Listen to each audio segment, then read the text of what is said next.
In the previous video, what we did was we created an NFT in Solidity, right? So in today's video, what we're going to do is we're going to deploy that NFT to a test network, and we'll create a website where, people can come, click on the mint button and get an NFT. Hope you're excited for it. By the way, this is how people do those 10,000 PFP NFTs that are very popular right now. If you're looking to mint one or create one NFT like that, make sure to watch the full video. And while you're here, please make sure to hit that like button, subscribe, bell icon, everything, and don't forget to comment. That really helps me out. That helps me figure out what should I focus on, when should I put out my video, and all those things. And if you have any questions, please, of course, comment. Helps me out, helps me out with the YouTube algorithm and whatnot. So without wasting any more time, let's get started. So I don't know how much you remember from the previous video, but we basically used this Open Zeppelin wizard, and we created one NFT, which was my NFT, and this is what the code looked like. If you don't know what this means, I would highly recommend that you check out my previous video. Link somebody somewhere, some place there. And once you check out that video, you'll understand what this means. This is basically the code that we have to write to create our own NFT. Now, once this code is done, what we will do is we'll go here and we'll compile the contract like this.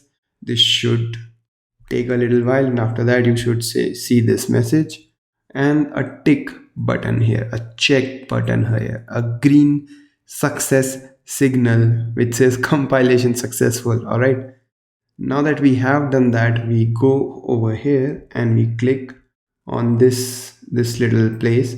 If you remember from my previous video, you would remember that I would choose my NFT over here and then deploy it just like that. But since we want to deploy it today to a test network so that we can test out with our code, what I'm not going to just press on deploy here, and before that what I'm going to do is I'm going to go to MetaMask, and when I'm on MetaMask, I'll go here and click on Ethereum mainnet and instead of mainnet, what I'll do is I'll choose the Ropsten test network. Now off camera, I went and searched for a faucet for Ropsten, and I bought some, received some Ethereum 0.3 ETH. I believe this should be enough for me to deploy this contract. But if you don't have it, just search for faucet Ropsten Ethereum, and I think that should be, you should be good to go. All right, coming back here, the next thing that we need to do is we have to find this environment thing over here. Instead of JavaScript, what we'll do is use injected web3. So this means whatever web3 provider that we're using on the browser, that is where the contract will be deployed. So I click on injected web3 over here, and it's asking for confirmation for connecting to the website, MetaMask to the website.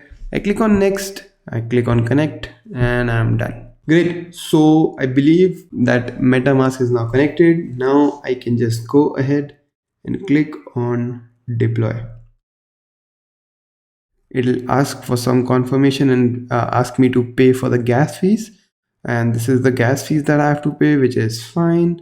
It's anyway test network, doesn't matter. I press confirm. And now I wait for the transaction to go through. Lo and behold, transaction has gone through. I can see that there's a sign over there, and that means the transaction is complete. I have received my contract, and you can see that the contract over here, this is the address of the contract. Now I can copy this address and go to Sublime Text and paste it over here. This is where my contract lies. This is where my NFT lies. This address is where the NFT that I've deployed right now is living now.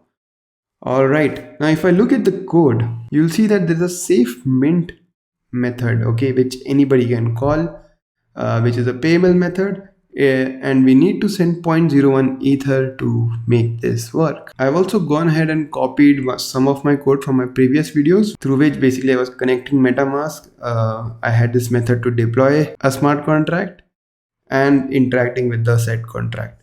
So today again, what we'll do is we'll change the ABI over here and delete this.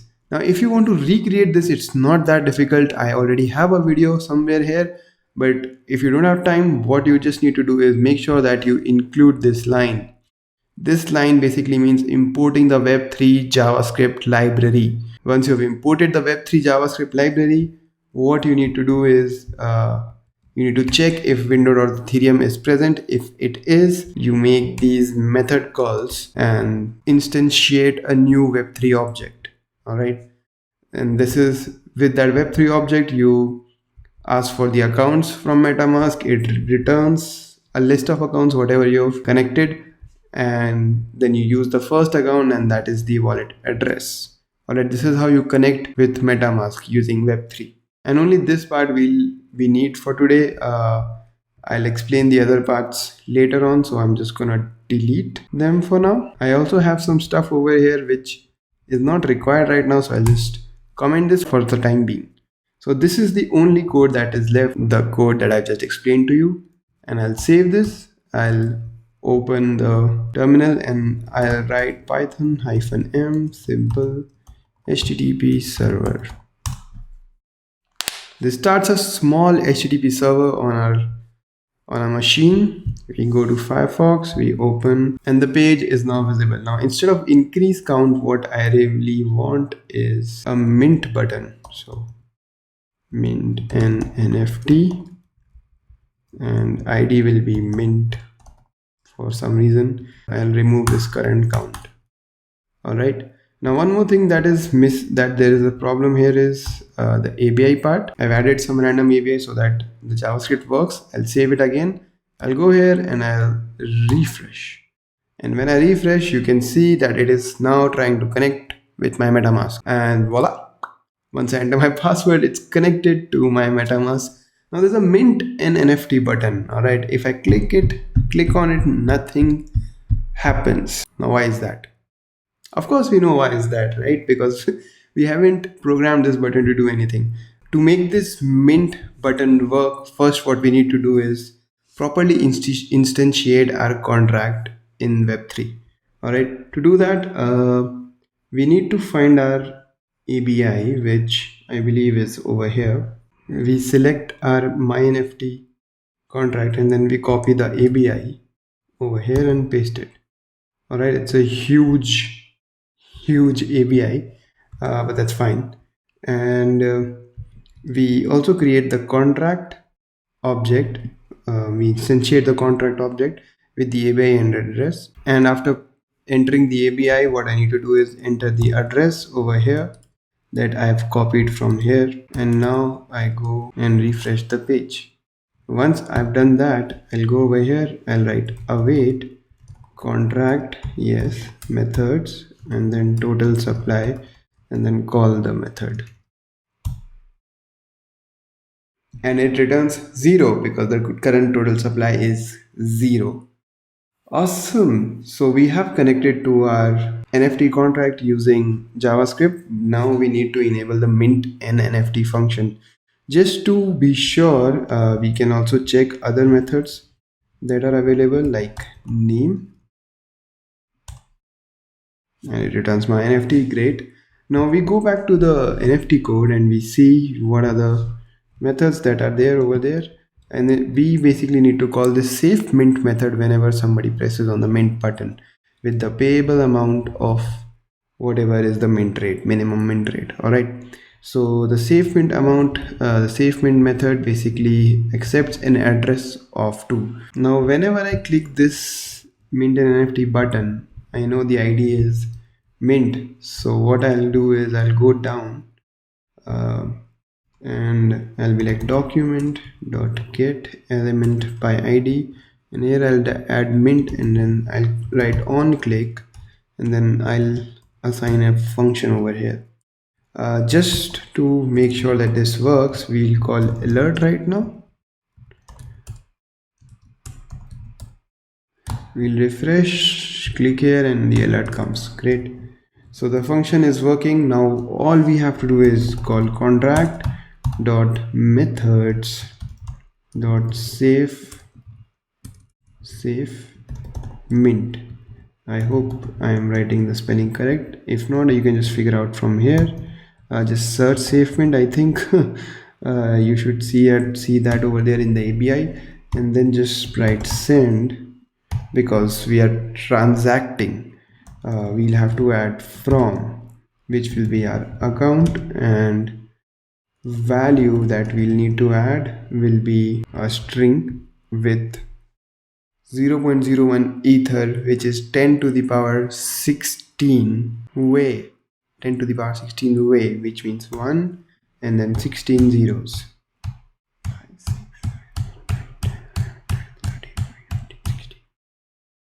And I add a semicolon just to be safe, and hopefully we have done it. Now if I refresh and click mint an NFT, there is an error, and the error is because I haven't added where the NFT should land, where the NFT should be minted in the first place. So I enter my own account address over here, and now I go back and refresh and click this, and it should work hopefully this time. It did. It is asking me to send 0.01 Ethereum. It has suggested the gas fee that is required for whole transaction for the minting to happen. I click on confirm, and now I just need to wait for the MetaMask to give me a confirmation that this has been indeed deployed, or minted, actually, not deployed. Waiting for the confirmation, confirmation, waiting for the confirmation. And voila, we have a confirmation that this NFT has technically been minted. You can see it over here. You can open the contract and see that there was a transaction for SafeMint. Great. And just to make sure again, we can see how the total supply must have increased. Yep, it has increased by 1, and it is now 1. Now let me mint one more NFT just for fun. See, in the code we haven't added any restrictions, so a person can basically mint any number of NFTs that they want. Ideally you would put some restriction over here, but I mean, it works for me right now, not a problem. And after a long time, the transaction has confirmed, and I can figure out that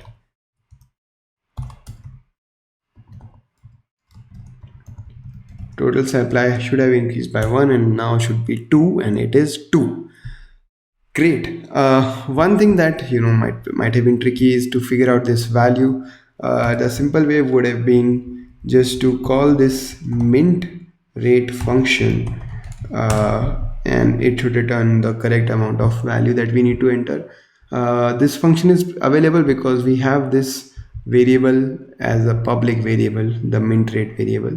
So this should provide a function as well. Great. So this is basically how you add a mint button to your website and let people mint an NFT on your own website. I think this is where I would like to stop today. If anybody is looking to understand the code, here it is. We basically have a wallet address where we enter the value. We have an account variable, a contract variable, an ABI, and once we go down, we have address, and then we have some lines of code, very small line of code, where we check the window.ethereum should be present. If it is, we request for access from MetaMask or whatever wallet that is connected. Then we instantiate a web3 variable, web3 object actually, with the web3 library, and then we get our account from the web3 library object. We update the wallet address, then we create a new contract object, and then we put an on-click listener on the mint button, where we invoke the safe mint method and call the send method on it, with the from and adding a value part of it, which is the mint rate. Great. So this is how you mint. You let others mint an NFT on your contract and get paid for it. Since this was my own contract, so if I withdraw whatever ether has been deposited, it should come back to my own account. As you can see, my own account right now has 0.276 ether. What I want to do is I want to withdraw the whole damn thing, and I can just send this because it requires gas. Add an account and just wait for the transaction to go through. Once the transaction goes through, I should have withdrawn the whole Ethereum that has been submitted to the smart contract for minting. You can check out what the withdraw method does over here while the transaction is completing, and the transaction has completed. And if I open this now, it is 0.2959 from 0.27 something. Amazing. I think this is where I will put a stop to this video. Thank you so much for joining in, for watching the video, for watching the series if you've been watching the series, for following along if you've been following along, not alone. Hope you liked it. Please make sure to leave a like, comment, subscribe. Please comment if you don't get anything. I'll explain what happens, what not happens. I'll add all the links that are possible down in the description box so that you can also try these things out. And as always, I would love to hear from you once again in the comments down below. Also, let me know what I should pick up next so I can actually make videos that you really want to watch. Until next week, hopefully. I think I might not be there next week, but yeah, see ya. Bye.